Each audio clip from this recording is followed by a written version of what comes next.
Bah équipe, j'espère que vous allez bien. Bon, il est midi, je voulais faire une flash actu par rapport à deux actualités que j'avais de côté. Et ce soir, comme d'habitude, on regroupe tout ce qui s'est passé entre hier et aujourd'hui, avec toutes les actualités. Là, je vais vous parler de deux affaires spécialement. Donc je compte sur vous l'équipe pour mettre un petit pouce bleu, parce que je la fais dans la nuit, et ce soir, il y a encore une vidéo. Donc voilà. Bon, pour commencer, on va parler de l'affaire de MHD. Il y a MHD qui est sorti du silence depuis sa condamnation à 12 ans de prison ferme. Je rappelle qu'il a pris 12 ans de prison et que pour l'instant, il n'avait pas pris la parole par rapport à ça. Et là, il y a un article qui a été publié par Public hier qui est en train de tourner de ouf. Donc, je vais vous le lire. Pour les personnes qui ne l'ont pas vu, écoutez. En gros, c'est écrit. Entre ces quatre murs, je réalise que l'homme ne vaut rien. MHD, première déclaration depuis sa cellule. MHD, brise enfin le silence depuis sa cellule, révélant des excuses inattendues et une confession surprenante. Et là, je vous lis l'article, c'est écrit. Le silence s'est brisé. MHD, icône de l'afro-trap, a pris la parole pour la première fois depuis sa condamnation à 12 ans de prison. Derrière les murs froids de sa cellule, il livre des mots lourds de sens, marqués par les regrets. Un moment de réflexion pour celui qui était autrefois au sommet de la scène musicale française. MHD, des excuses et un regard changé. Depuis sa cellule, MHD a exprimé un message bouleversant. Le succès m'a fait croire que j'étais prêt à tout faire. Entre ces quatre murs, je réalise que l'homme ne vaut rien. À tous ceux que j'ai offensés, je vous prie de m'excuser. On se verra, Inch'Allah. A-t-il déclaré une confession amère qui laisse entrevoir un homme brisé, loin de la lumière des projecteurs. Et pourtant, son procès a laissé place à une véritable bataille judiciaire. Jusqu'au bout, il a clamé son innocence. Mais les témoignages et les preuves présentées par l'accusation ont pesé lourd dans la balance. Son destin semble aujourd'hui scellé, du moins pour les années à venir. Derrière ces mots, certains y verront une simple stratégie de communication. D'autres, un véritable aveu de faiblesse. Le 28 février dernier, la cour d'assises de Créteil a tranché. MHD écope de 12 ans de prison, une peine identique à celle prononcée en première instance.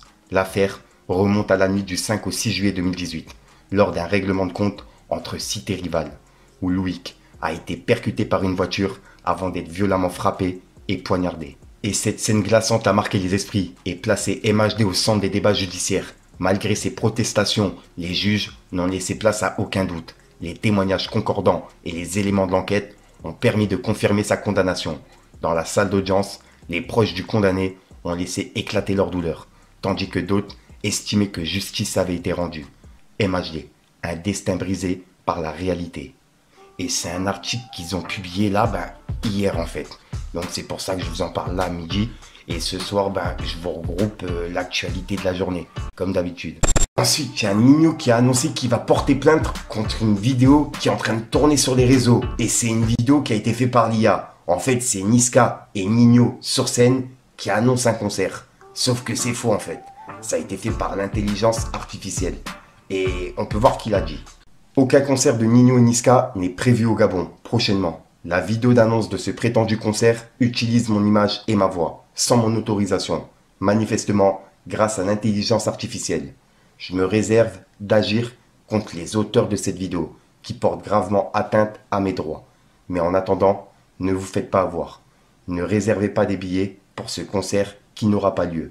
Puisqu'en gros, les personnes ont carrément ouvert une billetterie, si j'ai bien compris.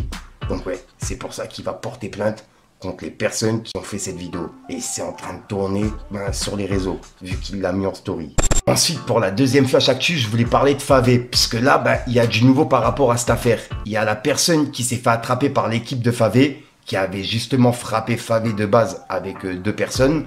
Et là, il a publié un clip sur YouTube pour répondre à Favé. Et il a mis un passage de la vidéo où en gros, il est sur Favé en train de le frapper, tu vois. Et c'est la vidéo qu'on a vu tourner partout.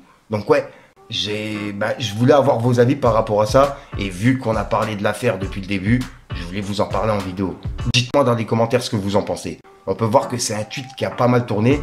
Et le clip, il me semble qu'il est disponible sur YouTube. C'est une dinguerie. En gros, une bagarre de base, c'est en train de prendre un clash musical. Dites-moi ce que vous en pensez, l'équipe.